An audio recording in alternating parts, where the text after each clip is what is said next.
issues, misinformation, ethnicity, and religious conflicts, among other factors, have been identified as major threats to the 2023 general elections.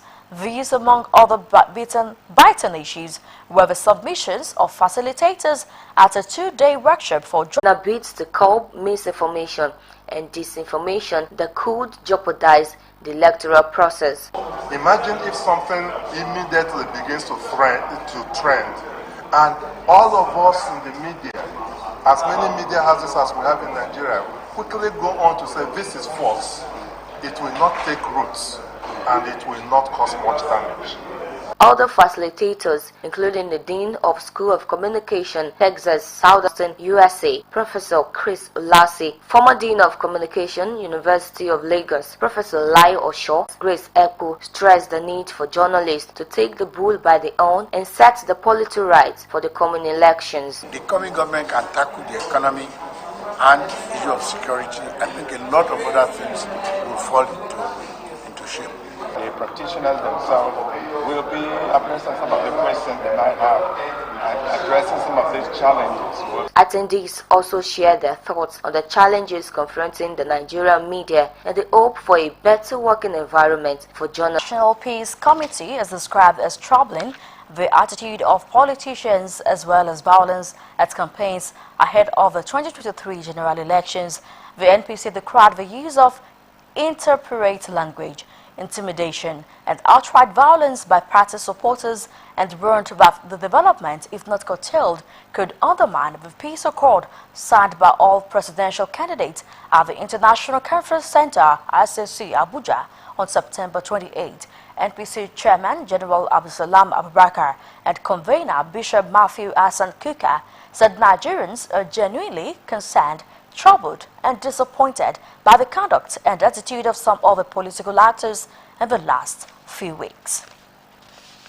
And now to security matter, the Pan-Yoruba Socio-Political Organization, Afenifere, has called on the Southwest government to turn the Amotekun into a strong outfit to protect the region from the incessant attacks by kidnappers.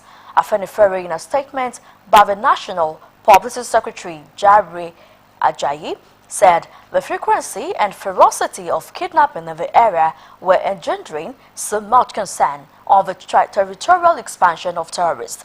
Afenifere stated that drones and relevant security equipment must be purchased and deployed to quickly snuff life out of the monster that is threatening to consume the region. Everything must be done to ensure that normalcy returns and that Nigeria does not become another region where terrorists hold sway. You're still watching Osrc News at 7. We'll take a quick break now. When we come back, Ondo State House of Assembly to...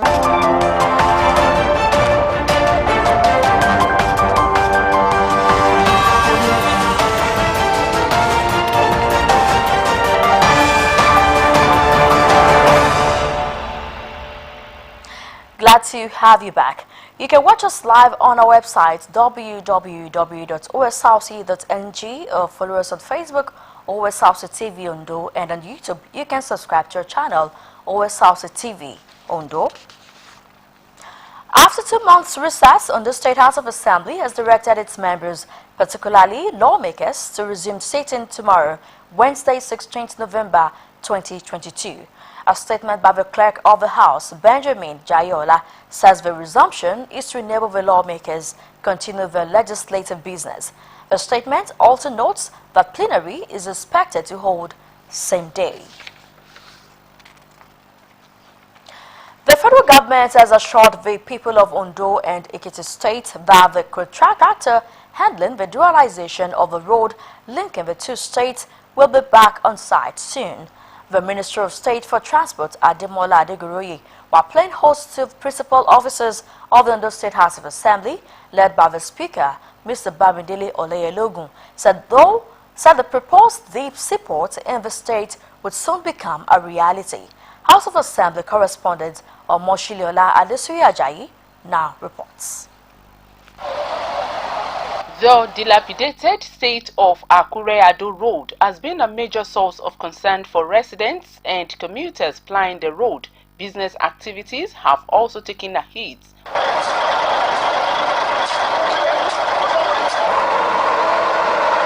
All efforts by the Ondo State government to salvage the situation has been met with a brick wall, and to expedite action on the road to realization, which was awarded years back, the Speaker of Ondo State House of Assembly, Mr. Bamidele Oleyelogun, led other principal officers on a courtesy visit to Federal Ministry of Transportation in Abuja. While expressing displeasure over the deplorable condition of the road linking the two states, Mr. Oleyelogun called for prompt action to ease the suffering of commuters. Other lawmakers appealed to the minister not to relent in its effort at ensuring that the federal government find a lasting solution to the plight of people on the road. Akure-Ado-Ekiti Road.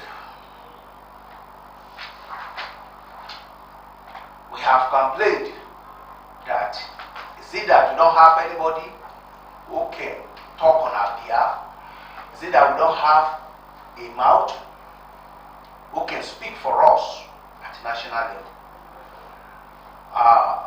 Sir, it will be a thing of joy to those states and to Akure particularly to see that in this your time, something positive is happening in that particular area.